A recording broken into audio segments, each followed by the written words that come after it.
নমস্কার বন্ধুরা, welcome back to my channel. আজ আমি আপনাদের সাথে শেয়ার করব দুর্দান্ত স্বাদের গাজর, আলু আর ডিম দিয়ে ভাজি রেসিপি।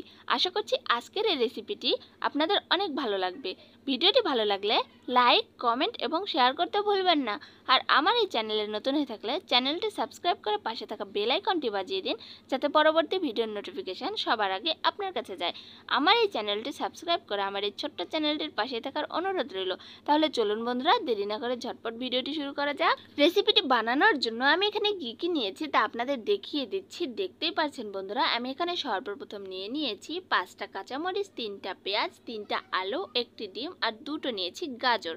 এখন এই সব উপকরণগুলো সুন্দরভাবে ছিলে পরিষ্কার করে ধুয়ে তারপরে আমি গ্রেটার দিয়ে গ্রেট করে নিয়ে আলাদা আলাদাভাবে রেখে দেব।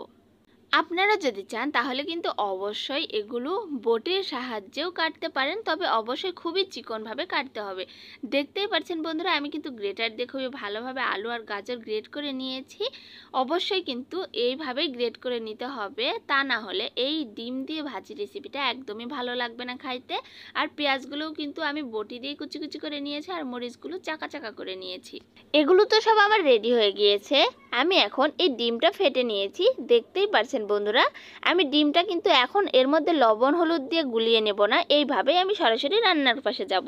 তো রান্না করার জন্য আমি চুলায় একটি কড়াই বসিয়ে এর মধ্যে দিয়ে দিয়েছি পরিমাণ মতো সাদা তেল। তেল গরম হয়ে যাওয়ার পরে এর মধ্যে আমি একে একে দিয়েছি পেঁয়াজ কুচি আর মরিচ কুচি।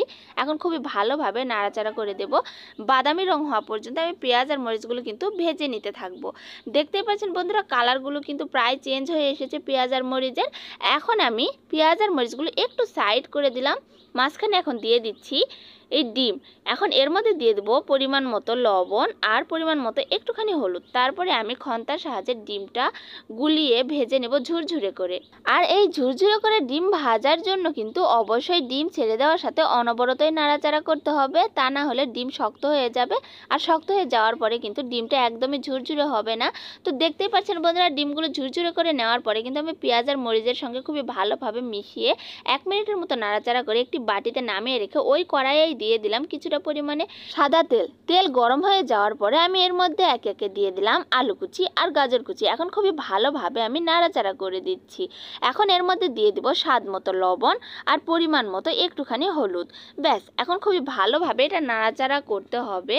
আর চুলার আঁচটি কিন্তু একদম মিডিয়াম লো আঁচে রাখতে হবে, যাতে নিচে লেগে বা পুড়ে না যায়। তো বন্ধুরা, দেখতে পাচ্ছেন আমি খুবই ভালোভাবে নাড়াচাড়া করে দিয়ে এই গাজর আর আলুগুলো খুবই ভালোভাবে গুছিয়ে ঢাকনাতে ঢেকে দিয়েছিলাম 2 থেকে 3 মিনিটের মতো। 2 থেকে 3 মিনিট পর আমি ঢাকনাটি সরিয়ে খুবই ভালোভাবে নাড়াচাড়া করে দিয়েছি। আলু আর গাজরগুলো কিন্তু খুবই ভালোভাবে গ্রেট করা হয়েছে, তাই এটা সিদ্ধ হতেও কিন্তু বেশি টাইম লাগবে না। এখন আমি আর ঢাকনাতে ঢেকে দেবো না, এখন খুবই ভালোভাবে নাড়াচাড়া করে গাজর আর আলুগুলো ভেজে নেব। তো গাজর আর আলুগুলো আমার কিন্তু ভেজে নেওয়া হয়ে গিয়েছে। আমি এখন এ পর্যায়ে দিয়ে দিলাম আগে থেকে ভেজে রাখা ডিম, মরিচ আর পেঁয়াজ। দেওয়ার পরে আমি খুবই ভালোভাবে গাজরের সঙ্গে সবগুলো মিশিয়ে 2 থেকে 3 মিনিটের মতো খুবই ভালোভাবে নাড়াচাড়া করে ভেজে নিয়ে নামিয়ে নিয়েছি। কতটা সুন্দর লাগছে দেখতে আর কতটা লোভনীয় হয়েছে গাজর আলু দিয়ে ডিম ভাজি রেসিপি। এই রেসিপিটা যদি কখনো বানিয়ে না থাকেন তাহলে অবশ্যই একবার হলেও বানিয়ে নিন। এটা রুটি, পরোটা, গরম ভাত যে কোনো কিছুর সাথেই কিন্তু অসাধারণ টেস্ট লাগে। এইরকম রেসিপি বানালে পরিবারের ছোট থেকে বড় সবাই কিন্তু খুবই পছন্দ করবে আর চেটেপুটে খাবে। তো বন্ধুরা, ভিডিওটি আপনাদের কাছে কেমন লাগলো তা অবশ্যই কমেন্টে জানাবেন। ভিডিওটি শুরু থেকে শেষ পর্যন্ত দেখার জন্য আপনাদের অসংখ্য অসংখ্য ধন্যবাদ। দেখা হচ্ছে পরবর্তী ভিডিওতে এইরকমই কোনো নিত্য নতুন রেসিপি নিয়ে। ততক্ষণ পর্যন্ত ভালো থাকুন, সুস্থ থাকুন। টাটা বন্ধুরা।